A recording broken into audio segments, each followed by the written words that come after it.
5 kg sambar masala ಮನೆಯಲ್ಲೇ ಯಾವ ರೀತಿ ಮಾಡೋದಂತ ತೋರಿಸ್ತಿದ್ದೀನಿ. ಬನ್ನಿ, ಒಂದು 5 kg ನನಗೆ ಆರ್ಡರ್ ಬಂದಿದೆ, ಹೀಗಾಗಿ 5 kg ಮಾಡಿ ತೋರಿಸ್ತಿದ್ದೀನಿ. ಮತ್ತು ಇದರಲ್ಲಿ ಎಲ್ಲ ಸಾಮಗ್ರಿ ಎಷ್ಟು ತೊಗೊಂಡಿನಂತ ನಾನು ಕೆಳಗಡೆ ಕೊಟ್ಟಿರ್ತೀನಿ, ನೀವು ಚೆಕ್ ಮಾಡಿ ನೋಡ್ಬೋದು. ಸೊ ಇವಾಗ ಏನಿಲ್ಲ, ಎಲ್ಲನೂ ಒಂದೊಂದಾಗಿ ಲೋ ಟು ಮೀಡಿಯಮ್ ಗ್ಯಾಸ್ನಲ್ಲಿ ಇದನ್ನು ಹುರ್ಕೊಂಡು ತೊಗೋಬೇಕಾಗುತ್ತೆ. ಇಲ್ಲಿ ಕಡಾಯಿ ಹಿಂಗೆ ತೊಗೊಂಡಿದ್ದೀನಿ, ಎಲ್ಲ ಸಾಮಗ್ರಿ ನಿಮಗೆ ಕಾಣ್ತಿರ್ಬೋದು. ಮತ್ತು ಎಷ್ಟು ಕ್ವಾಂಟಿಟಿದಾಗ ತೊಗೊಂಡಿನಂತ ನಾನು ಮೆನ್ಷನ್ ಮಾಡಿರ್ತೀನಿ, ಚೆಕ್ ಮಾಡಿ ನೋಡ್ಬೋದು.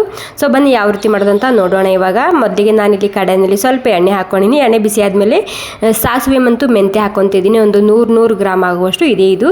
ಇಲ್ಲಿ ಎಲ್ಲನೂ ಒಂದೊಂದಾಗಿ ಹುರ್ಕೋಬೇಕು. ಮೀಡಿಯಮ್ ಗ್ಯಾಸ್ನಲ್ಲಿ, ಹೈ ಫ್ಲೇಮ್ದಲ್ಲಿ ಹುರ್ಕೋಬಾರ್ದು. ಇವಾಗ ಅರ್ಧ kg ಉದ್ದಿನಬೇಳೆನ ಕೆಂಪಾಗೋ ತನಕ ಹುರ್ಕೋಬೇಕು. ಕಡಲೆಬೇಳೆ ಕೂಡ ಅಷ್ಟೇ, ಅರ್ಧ kg ಕಡಲೆಬೇಳೆನ ಕೆಂಪಾಗೋ ತನಕ ಹುರ್ಕೊಂಡಿನಿ. ಅರ್ಧ kg ಜೀರಿಗೆ, ಮತ್ತು ಇವಾಗ ಎಲ್ಲನೂ ಒಂದೊಂದಾಗಿ ಹುರ್ಕೊಂಡು ಸೈಡ್ನಲ್ಲಿ ಎತ್ತಿಟ್ಕೊತಿದ್ದೀನಿ. ಇಲ್ಲಿ ನಾನು ಅರಿಶಿನ ಬೋಟ 1/2 kg ಆಗುವಷ್ಟು ತೊಗೊಂಡಿದ್ದೀನಿ. ಅರಿಶಿನ ಬೋಟ್ ಇಲ್ಲ ಅಂದರೆ ಅರಿಶಿನ ಕೂಡ ಬಳಸ್ಕೋಬೋದು. ಒಂದು 4-5 ಕಪ್ ಆಗುವಷ್ಟು ಕರಿಬೇವು ಸೊಪ್ಪ ಕ್ರಿಸ್ಪಿ ಮಾಡ್ಕೊಂಡು ತೊಗೊಂಡಿನಿ. ಇವಾಗ 3 ಭಾಗದಲ್ಲಿ ಇದನ್ನು ಹುರ್ಕೊತಿದ್ದೀನಿ. 1.5 kg ಆಗುವಷ್ಟು ಇದರಲ್ಲಿ ಧನಿಯಾನ ನಾನು ತೊಗೊಂಡಿದ್ದ. ಇಲ್ಲಿ ಹಿಂಗು ಮತ್ತು ಅರಿಶಿನ ಬೋಟ ಸಪ್ರೇಟಾಗಿ ತೊಗೊಂಬ ಅಂತ ಹೇಳಿದ್ದಾರೆ ಮಿಲ್ಲಲ್ಲಿ, ಹೀಗಾಗಿ ನಾನು ಸಪ್ರೇಟಾಗಿ ಎತ್ತಿಟ್ಕೊಂಡಿನಿ ಅಷ್ಟೇ. ಮತ್ತು ಮೆಣಸಿನ್ಕಾಯಿ ಸೇರಿಸ್ತಿದ್ದೀನಿ. 1 kg ಬ್ಯಾಡಗಿ ಮೆಣಸಿನ್ಕಾಯಿ, ಅರ್ಧ kg ಗುಂಟೂರು ಮೆಣಸಿನ್ಕಾಯಿ ಹಾಕೊಂಡಿನಿ ಇವಾಗ. ಸೊ ಇವಾಗ ಏನಿಲ್ಲ, ಇದಕ್ಕೆ ರುಚಿಗೆ ತಕ್ಕಷ್ಟು ಉಪ್ಪನ್ನ ಹಾಕ್ಕೊಂಡು ಮಿಲ್ಲಲ್ಲಿ ಹಾಕೊಂಬಂದಿನಿ. ಇವಾಗ ನೋಡಿ ಎಷ್ಟು ಸರಿಯಾಗಿ ಬಂದಿದೆ, ಘಮ್ ಅಂತಿದೆ. ನಿಮ್ಗೆ ಏನಾದರೂ ಬೇಕಿದ್ರೆ ಆರ್ಡ್ರ್ ಮಾಡ್ಬೋದು. ನಂಬರ್ ಕೂಡ ನಾನು ಮೆನ್ಷನ್ ಮಾಡಿರ್ತೀನಿ. Thank you.